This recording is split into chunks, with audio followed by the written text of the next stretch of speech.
fade Bama. They're 6-3 against the spread.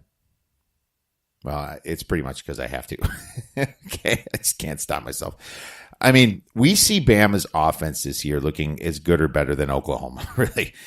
They rank second behind them in yards per play, and Bama's number one in points per game, just over Utah State at 52 points per game. Utah State's at about 50.9 or something.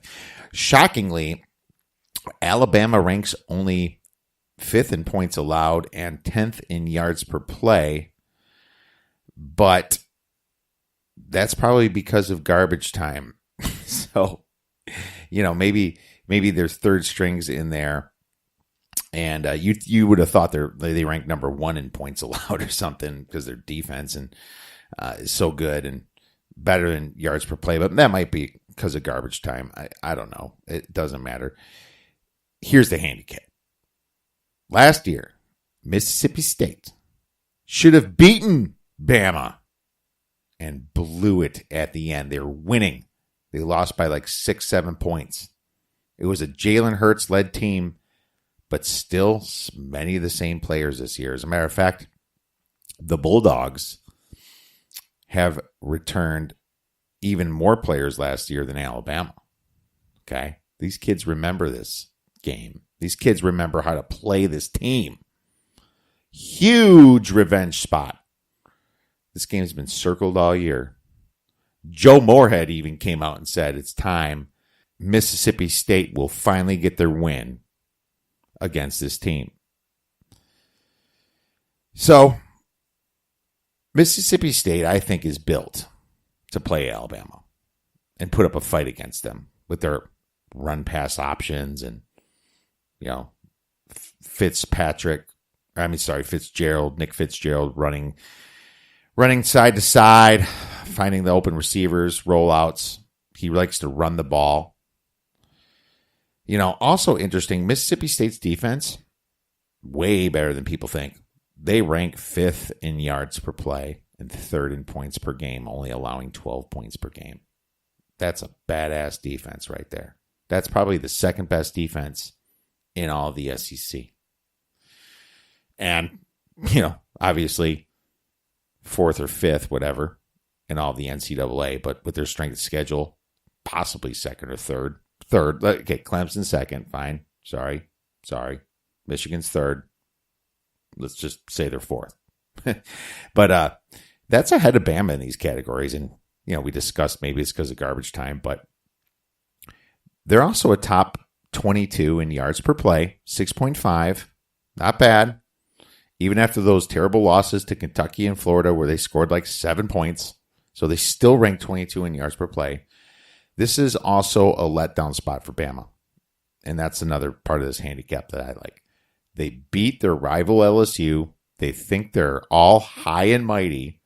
They probably think they can beat the Buffalo Bills.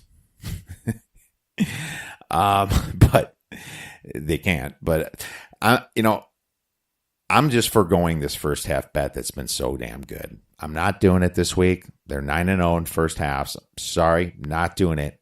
I'm taking the 26 points. It's 24.5 now. We gave it a 26. I like it down to 23. Mississippi State plus 24, 25, 26, whatever. And sprinkle that thing pretty small.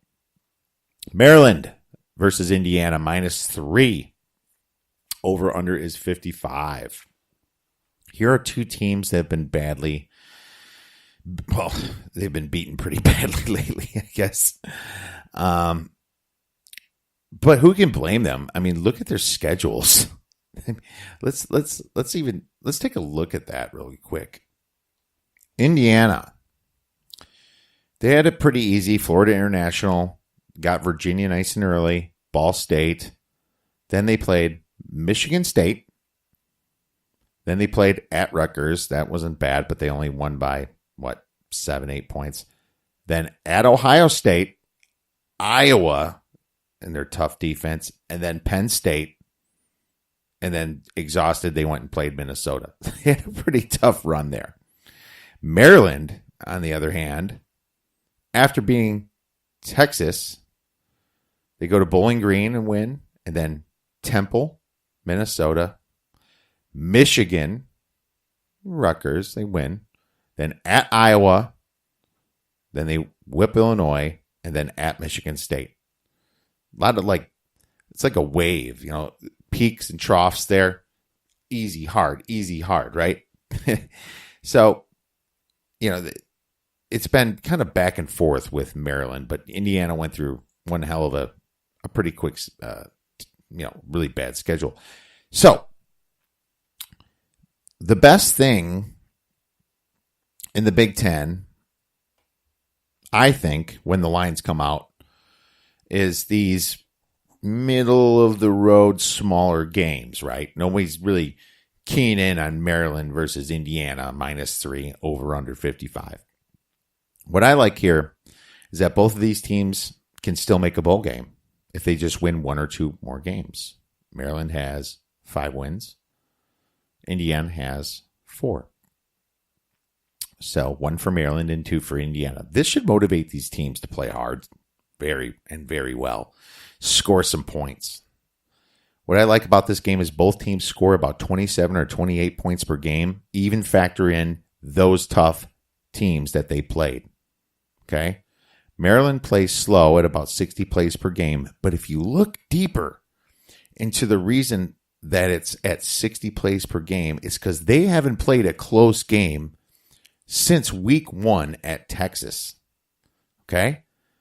Week 1 was 34-29, but then at Bowling Green, 45-14, fourth quarter running out the clock. Temple, 14-35, fourth quarter running out the clock. Minnesota, 42-13, fourth quarter running out the clock. Michigan, 21-42, fourth quarter running out the clock. Rutgers, 34-7, Iowa, 0-23, Illinois, 63-33, Michigan State, 3-24. So you look at those 60 plays. If these games were close, you're going to look at it as like 68, 69 plays per game. Okay? So that's what I like about when Vegas set this handicap. I think that they underestimated how Maryland was so back and forth, and none of these games were close, and the fourth quarter was pretty much clocked. And that's why I think you got that lower total of 55 points. So that's the biggest part of this handicap to me. On the other hand, Indiana plays super fast. They rank 12th out of 130 teams at 79 plays per game. And the fact that they're at home, they're going to control the pace of this game. Indiana gives up some points. They do. They give up about 30 points per game and 5.8 yards per play. I love the over here at 55. And I actually have this game as a pick'em, so I lean Maryland here. I have this as a pick'em, but I'm going over 55 points. Our premium plays are Michigan versus Rutgers, Baylor versus Iowa State, FIU versus UTSA, Texas San Antonio, Akron versus Buffalo, which already played and we hit that, South Carolina versus Florida, Ole Miss versus Texas A&M, the side, and Ohio State versus Michigan State. Boom. That's a big one. Got to play on that one. Quick hitters. Taking Fresno State versus Boise State over 54. Both teams are much better in offense than they were last year. The Broncos averaged 38 points per game and 6.3 yards per play. And Fresno State averages 40 yards per game and 6.3 yards per game for play. I mean, Fresno State averages like 14 points more per game than they did last year. Boise about 7. This is a shootout central. Shootout central, man. Over 54 points, and this is your Thursday night special. Utah State, -31. Finally on Utah State, right? Of course, this would be the time that they screw us, but Utah State scores 50 points per game, and they allow 22 per game. now they're playing one of the worst teams. Literally, one of the worst teams, San Jose State. Utah State's 8-1 against the spread, 5-0 against the spread at home. The Aggies play fast, and they will score fast against the Spartans here. You know, the Power Rings has this as a 37-point difference. So, you're like, Kev, why are you laying that heavy chalk at 31? Well, the Power Rings has it as a 37-point difference. So, I'm going to trust that 8-1 against the spread. Since San Jose State beat UNLV 2 weeks ago, they're not dying for a win here. This team's done for the season. Cashed out, packing it in, sold out. Utah State minus 31. Mississippi versus Texas A&M. We're taking the over 66. Ole Miss is 6-3 in totals bets on the over. 6 to the over, 3 to the under. And I do not see any change here. The last 3, they averaged 89 plays per game. And they know how to score through the air. Jordan Teamu has about a 65% completion percentage and about 3,000 passing yards. That's pretty good, you know. He can also run the ball pretty well. Now, the Rebels, they have the 5th worst defense in college football, right? Mississippi has the 5th worst defense, allowing 7.5 yards per play and 39 points per game. And now they're going to play a tougher offensive team. Texas A&M's only weakness is against the pass, as you saw last week versus Auburn. So I think that Ole Miss is going to score some points. They also play pretty fast of an offense here. Texas A&M plays at 77 plays per game.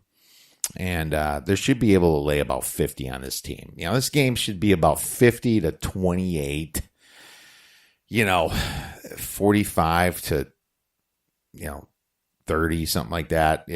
This thing's going over 66. Boston College plus 20 versus Clemson. Oh, yeah, here we go again, right? Well, I think that Boston College was built to beat this team. Their defense really isn't that bad. They rank 14th in yards per play at 4.7. Obviously, we know what Clemson is, but Trevor Lawrence is a freshman. Can he handle the pressure of going up north into the cold and playing a night game at Alumni Stadium? Now, you look at Clemson's numbers, they look pretty damn impressive, don't they? But let's take a look at that a little bit more. I think something's a little bit fishy here, right? Because you look back and another fast-playing team, Syracuse, hell, they almost beat them again this year. It was a revenge spot for Clemson, and they almost beat them, right? 23-27 this year. Well, Boston College plays pretty fast, too. They kind of have the secret sauce that could possibly tire out Clemson. Now, Clemson's stats of 7 yards per run has been padded a little bit here. Because after Syracuse, well, before Syracuse, they played 2 triple option teams, right? You can think what you want about that. But before that, they almost lost to Texas A&M, got out-yarded, at home against Syracuse, and then they play Wake Forest, one of the fastest and worst teams out there. They play NC State, did a good job. We found out NC State's pretty one-dimensional, right? We kind of found that out. They can only throw the ball, only 3.6 yards per rush with them. Then they play at Florida State, a complete abomination of what they should be, embarrassment. And then they play literally the worst team that should be in the FCS this year, Louisville. That's how you get to 6.94 yards per run. Hope I made my point. I guess I'm just predicting another hiccup here for Clemson. And a night game at Alumni Stadium, why the hell not? A.J. Dillon's going to play, and he's going to find some running room as soon as this defense tires out. I like Boston College plus 20.